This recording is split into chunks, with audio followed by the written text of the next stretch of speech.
Purging of Ruen, Abridged, Episode 4. Thrilled that Horace sensed he might be more than tourist, Oscar said, "I ought to go to the police and see if they can identify her from a description." Horace began pacing again.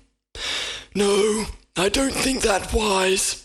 Firstly, I think you've witnessed enough of Ruen's policing to realise it leaves much to be desired. And secondly, despite what you saw, I do not believe that animal was responsible." "Why not?" "I have a suspicion that the extent of devastation was not at all her intention." "But she was involved?" Bremble asked. "Yes, certainly," said Horace. "but it is not as clear-cut as you might think. I have been on the council 10 years and have witnessed the increasing frustration young residents feel beneath the pajami. Indeed, I suspect it's almost a game for her, of cat and mouse, if you will." Adjusting his monocle, he dabbed his eye. "I believe the animal you suspect might have been coerced into organising this evening's horror. I do not imagine she meant such severity, as prior protests have caused no more than irritation." He looked at them both. "Something evil has inserted its claws, and I suspect this entire conflict has become something of a one-sided battle. Though you are right, young cat, we do need to find her." Glancing at his wife, he asked when the next new moon might be. Unsurprised by such request, she went to check a calendar. "Tomorrow, actually," she said. "What are you suggesting?" asked Oscar, imagining some sort of midnight covert operation. "I am not suggesting anything, young cat," said Horace. "You said you were interested in curiosities. Well, you shall have dinner here tomorrow evening, after which I shall show you something very curious indeed. Something that might offer a clue as to how we might end this madness, because I fear if we do not, then this madness shall end us all." The following morning, Horace dropped Oscar by the police station in the centre of town before he went to visit suffering colleagues. Intending to offer himself as a witness, Oscar imagined the police's incompetence would hemorrhage answers. For a city harbouring no crime, their ineptitude was absurd. Although it might explain last night. No wonder the pajami had been so horrid. Clearly such protests touched several raw nerves. Oscar wondered again who that brazen young cat was and how he might find her. Then she arrived at the police station at the same time as he. In fact, they almost touched paws. For a third time they gaped at each other, until the derby hissed and spat. She whirled around, seeking a means of escape. He stared at her, then cried, "Hey!" She ignored him and ran to purloin a parked moped. With paws frantic, she fiddled with its starter until the thing fired into life. Without a glance at traffic, she bounced into its current. Cars hooted, and one screeched to a stop, the driver leaping from it and shouting profanities that left Oscar regretting Ruen's language wasn't as foreign as the place was. Shocked, Oscar advised him there was never excuse for such language, particularly in that tone, before taking his car. Glancing over her shoulder, the derby watched the car weaving in pursuit. With curses of her own, she tucked her tail into the seat, a bit like a seatbelt, and revved the thing. She zipped through traffic and buzzed through intersections, her red scarf flittering as though wanting nothing more to do with her. Stabbing his paws at the car's pedals, Oscar bore down upon her, weaving between pedestrians and cars, both moving and stationary, before ploughing through some parcels of cheese launched in her wake. He swore, too, it being difficult enough negotiating Ruen's maze of streets without having to dodge the contents of a supermarket as well. When things got particularly difficult, he closed his eyes and put his paw down, convinced things would be more capable of dodging him than he was dodging them. The derby took a sharp right, which would have been fine were it an intersection, but it was not, and left her screaming at pedestrians silly enough to believe the pavement was theirs alone. Amid shrieks and yells, she tore through tables and chairs, spilling bacon, launching buns and splattering hot fins everywhere. Oscar, certain her unorthodox use of pavement left the animals upon it as primed as they'd ever be should he follow, promptly did so. With one paw palping the horn, the other battled the steering wheel as tyres grappled for grip. Sprawling through her wake, he yelled apologies at those hysterical and ploughed after her. Her moped screaming, the derby zipped down an alleyway and raced out the other side.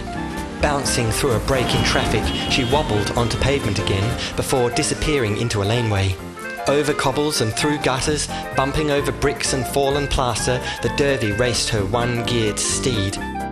Skidding out of a laneway, she took a hard left, and then another, and then a hard right. In fact, at this speed, they were all difficult. Whirring along pavement, she glanced over her shoulder, relieved to see nothing of the lurching car. With a wobble, she pulled back into traffic that headed toward Ruen's outskirts, though did so directly in front of Oscar. Having lost her several streets earlier, Oscar was bereft of ideas, and driving a stolen car wasn't helping foster any new ones. When the derby reappeared in front of him, he resorted to leaning from the window and yelling, "Hey!" at her again. Startled, she wobbled all over the place, before tearing away between opposing lanes of traffic. Grinding the car into another gear, Oscar followed. The car required considerably more room than the moped, which he didn't get, at least not initially, and when he did, it was amidst a chorus of horns and expletives only marginally more offensive than those of the car's owner. Beyond the city's walls, the road snaked toward the towering ranges and wound between huge crags of granite. When the derby overtook a truck, Oscar had to wait for it to struggle uphill before managing the same, suspecting the car's highest speed was reverse, and then only with a headwind. While the moped swallowed corners easily, the car choked on them, and the derby soon increased her lead. Swinging around escarpments, Oscar struggled to see anything off her ahead. When the road turned toward the coast and untangled, he barreled along it straight. Around another corner, he spied her dust. With a growl, he threw the car into a gear it didn't know existed and plunged his paw onto the accelerator. With the road now gravel, tyres clamoured for grip, and the moped slid all over the place, bouncing as though its wheels were square. When the road tightened suddenly, the derby shredded its corner with a balance bordering on lost, and disappeared around the bend in a flurry of pebbles. Oscar braked heavily, cursing both her bravery and insanity. When he rounded the same corner, the moped was nowhere to be seen. He slammed on the brakes and tore to a halt in a hail of dust and gravel. The engine stalled, spluttered, and died. He wrenched open the door, jumped out, and looked around. There was no sign of the animal, or of the moped. Nothing other than the low thunder of waves pounding cliff. Coughing through dust, he ran ahead to see through clearer air. Nothing. No moped, and no distant buzzing. Then he realized. He edged toward the cliff, and his collapsible field survival tummy almost collapsed itself when he saw how far down the sea was. Upon all fours, he peered over its edge and whispered expletives he hadn't a hope of spelling. The twisted mess of moped remained caught in a tangle of roots jutting from the cliff face, and clinging to one end of a scarf while the other remained caught in its chain, swung the derby. "Oh, no," he whispered, before yelling, "Hold on!" This he immediately regretted, and not only because she was left less than impressed. "Oh, really?" she shouted. "I mean, are you sure? I was considering my options here for a while, and was toying with the idea of trying something a bit different, because so far, holding on hasn't improved my situation noticeably." Clearly insane of the mind after all, Oscar growled, hurrying back to the car to find something with which to retrieve her. The boot surrendered a first aid box, which contained a half-chewed aspirin and 3 used plasters, a jump lead, a broken corkscrew, a road hazard sign, which was broken and covered in tyre marks, and an unopened packet of crispy scales. There was nothing to aid the rescue of a dangling animal. He ran back to the cliff to see how she was managing. "How are you managing?" he called down. "Can you see any way of getting up?" Her voice was faint over the thunder below, though her tone was quite apparent. "Yes, actually. Fortunately, there's a rather convenient flight of stairs that has been thoughtfully placed nearby, but I've refrained from using them, preferring to wait until you suggested it." Oscar said nothing. Under the circumstances, her elocution was admirable. Then she screamed, "Get me up from here!" Indignant at her insinuation this was in some way his fault, Oscar was nevertheless at a loss. He frowned. Being a velvet paw of Asquith does afford certain advantages over other animals in a similar quandary, and he opened his collapsible tummy to exploit one of them. From it, he took out 2 fluff grenades and unscrewed their caps very carefully. He removed from each a coiled thickness of extra fluff and laid them on his pantaloons. Grasping a pawful of his fluffy tummy fur, he pulled, winced, and placed it next to the extra fluff. After 3 more pawfuls, he took his fluff and the extra fluff and began kneading them together. From beyond the cliff, a voice arose. "Hello? Are you still there?" Indignant, Oscar ignored her. With further pawfuls of his luxurious fluffy fur, he kneaded the fluff into a growing sausage of thick fluffiness. When the consistency was right, he began rolling it between his paws. As the rope lengthened, he twisted and plaited its strands into a remarkable length. The derby continued to curse, which left him relieved. While she had the strength to hurl abuse, she'd have strength enough to cling. After tying a stone to one end, he wound the rope up and threw it over his shoulder. He scrambled to the cliff's edge and yelled down a brief summary of his knitting and what he intended to do with it. After lowering the rope, he readied to swing it towards her. "How close is it?" he yelled. "Not close enough." He let it down further, surprised she hadn't called halt when there was no more to offer. "It needs another 20 more paws or so," she shouted. "I can't reach it from here." Cursing, Oscar peered over the edge. She was quite right. Although she dragged herself up the scarf, the wind bowed the rope, rendering it too short. Winding it up, he scrambled from the edge and ran back to the car for another search.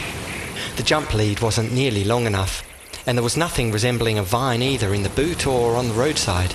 It was all shrub and rock. At a loss, he began treadling, unable to think of anything other than attempting to climb down himself.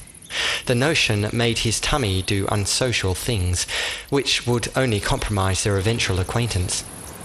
He returned to the cliff and peered down. Still she clung, though her abuse lessened as strength withered. After more curses, he yelled down a second summary of intention, though with less conviction than the first. Crouching, he turned and poked a hind paw over the edge, his fluffy pantaloons flailing at the empty space beyond. Feeling nothing beneath upon which to lodge a paw, he swore through his scarf, which he then stared at. It was forgivable that he hadn't considered his scarf earlier. Velvet paw training doesn't mention scarves when it comes to improvising rope from fluff grenades and collapsible tummy fur, presumably because scarves would have been blindingly obvious in the first place. While he struggled to drag himself back from the edge, he swore to make certain they would from now on. He then cursed his fluffy pantaloons, which did nothing to help him grip the roadside, and he fought for traction before eventually managing to scramble to his paws. He ripped off his scarf, tied it to the length of rope, and hurled it back over the cliff. Yelling at her again, he did some emergency rope swinging. When the cat made no reply, he despaired she was lost. Despair was quickly evicted, however, when the rope was pulled. Surging with hope, he called out, "Have you got it?" "Yes, but it will never hold me. It's far too thin." Oscar swore with relief. "Don't worry, it will. Just tell me when you're ready."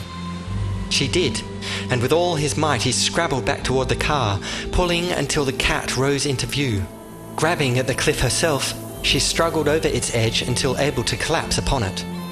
Oscar did the same against the car, with both focusing on pants, coughs and relief for some time, with neither having the strength of words for either.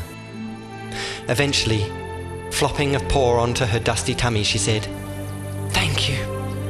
Oscar glanced at the boot and asked whether she fancied a packet of crispy scales. While she answered through a swathe of coughs, he staggered over to her and offered a paw, which she stared at before taking. Her eyes were bright amber and would have matched her orange tabby stripes marvellously had she not been covered in dust, engine oil and more grass than a spring meadow carpeted in the stuff. He returned to the car, retrieved the packet of crispy scales and offered her the bag. She eyed him warily, took the bag and began stuffing pawfuls of scales into her mouth. "Are you going to arrest me?" she asked when room for words returned briefly. What? She didn't repeat herself and continued stuffing herself instead. No, said Oscar, I am not going to arrest you. I am not a police officer, but I would really appreciate some idea of what in fluff is going on here. She munched but offered nothing. Sighing, Oscar turned to the battered car, its appearance complementing theirs rather well. Clapping his dusty paws together, he said, Well, I'd better try and get this muppet of a thing to start, otherwise we'll be walking back. Sitting in the car, he tried to start it. The car coughed and spluttered, implying that, like them, it had just about enough for one day. He tried again, but still nothing except a whir, a cough, and an obscene swearing of engine. While she continued to stare, he ignored her, pretending that not only was he accustomed to this sort of thing, but that this time he'd make things a little more interesting by pretending he had no idea about cars.